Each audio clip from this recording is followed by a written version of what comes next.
Rivalries in sports can have an impact on teams, schools, communities, and athletes, among many other aspects of a sporting event. Rivalries can also have an impact on another group, a group that is often overlooked, the coaches. In this video, we will explore how rivalries had an impact on one coach in particular, Coach Todd Dutton, the varsity basketball coach at Windsor High School. Dutton is a man with more than 15 years of playing experience and 30 plus years of coaching experience at the high school level.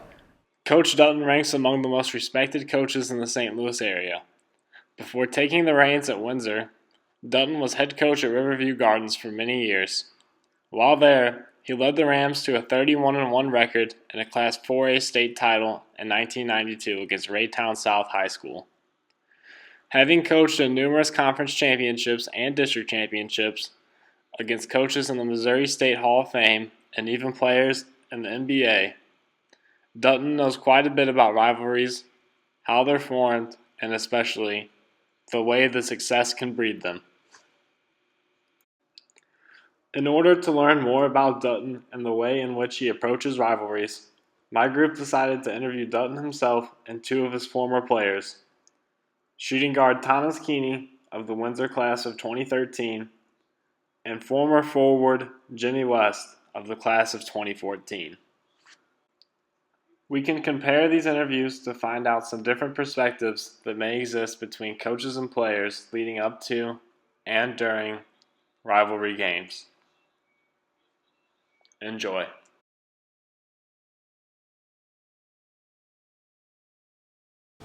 Well, yes and no. Like, the structure of our practices were the same, but when we worked on the things that we were going to contribute to the game, he did approach it differently. So he would lock down on their first or second top scores, and then we would set our defense or our game plan around stopping those scores. So, for example, when we played DeSoto, they had a lights-out shooter, and then they had a pesky guard. So we ran a triangle and two to try to prevent them from touching the ball to make other non-efficient scores try to score the ball more. And then doing that, it backfired sometimes, but it gave us a mindset going in because his mindset was he didn't want their best players to beat us. He wanted the team's weaker players to beat us. So if we lost, it wasn't because their best players scored 20 or 30 points. All right, Jimmy. Leading up to a conference game or a rivalry game, did Coach Dutton conduct his practices differently? Most definitely. The game. If you have a rival team, and a lot of times I think that game will get the athletes pumped up, somewhat like if it was a championship game or somewhat like it was some other type of big game. So I think you'd want to just, one, you're not going to have to bring the team up as much. That week probably is going to be a more energetic week of practice where you're just going to have to keep the team focused so that that energy doesn't get to be too silly, or so that energy doesn't get them where they're working hard at practice or playing hard, but they're not really thinking. So I think the coach has to kind of use that to his advantage, that they're already pumped up, but make sure that he continues to focus on exactly what he wants the team to do, because you want the team jacked up in the game, but you also want them to stick to the game. Yes. He was way more aggressive, way more cutthroat against the defense, and if we had opportunities, he wanted us to take it more. And he would always tell us that it was like a dogfight out there, and we're going to have to scrap and do whatever we can to win. And he was right, because those games, nothing's given in those games, and you have to take everything you can get. And that's just how it was. Was his aggressiveness harmful or helpful compared to other games? I would say more harmful, because no, I don't want to say that. I want to say it was more beneficial. Like depending on certain players, maybe? It was more beneficial because it fired up the troops. And for most games, it was hard to motivate the troops to play as hard as they can, but in the rivalry games, through his intensity, it motivated our players to play better and harder. All right. Do level change during conference or rivalry games, and was it harmful or helpful to the players on his team? Well, during the practices leading up to the conference games, I would say that the intensity level definitely increased. But actually coaching during the game, I wouldn't say that his intensity level differed at all. More so I would say he was more focused in his coaching during those games. Because we play non-conference opponents, and depending on circumstances, he'd be more intense or not. But he was definitely a lot more focused and more determined to win, I felt like. And the whole team was able to feel it leading up to the conference game and playing the conference game.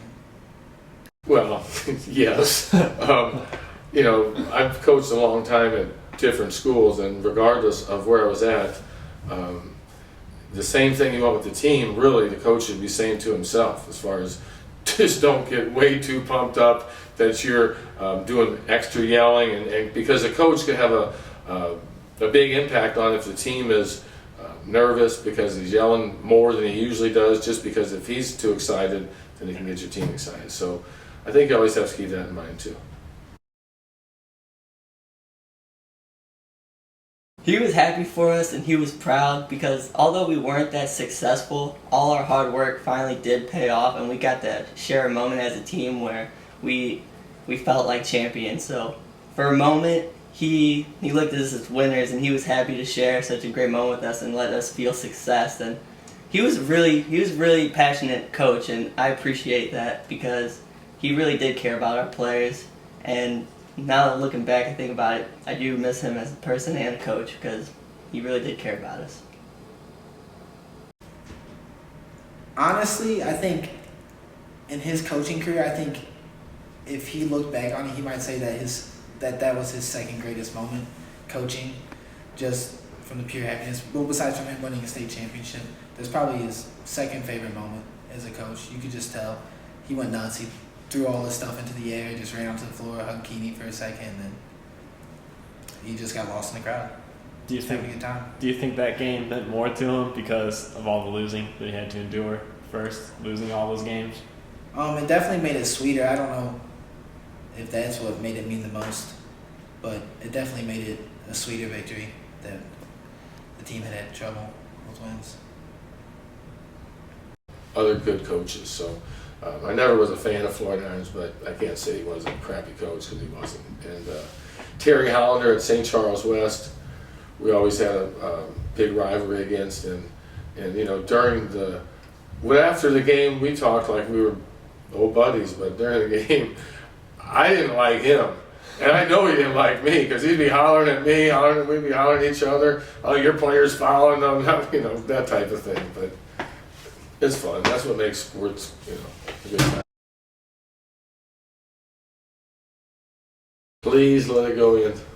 Please let it go in because, as much as it was a rivalry game, to win a conference game, first of all, we have a small conference. You're only talking about 4 games. So, and something I probably didn't know was that Festus is pretty good, Hillsboro's pretty good, Perryville's pretty good, and then DeSoto was pretty good. So, it's like, who's the weak one in the conference? There isn't one. So it was always a challenge coming here. And once I found out that, man, these teams are pretty good that are in our conference, how are we going to beat them, and are we ever going to beat them? So that was a really big game. I know it was a rivalry game. It was something that's really important here is a senior night. People really get into that. We had a huge crowd. Everybody was waiting for us to finally win a home game. And so not just a rivalry, but also a real, every one of those conference games was a challenge for us to actually beat one of the teams. And it was just great to pull it off there. We had been so close with beating DeSoto. We could have beat them twice, but we lost by 1 point each time, or 1 and 2. I think we lost by 4 points the entire year, like 3 games. Yeah. So it was a big game, a big shot, and it just was a lot of relief that we finally had won, and hopefully can win some more.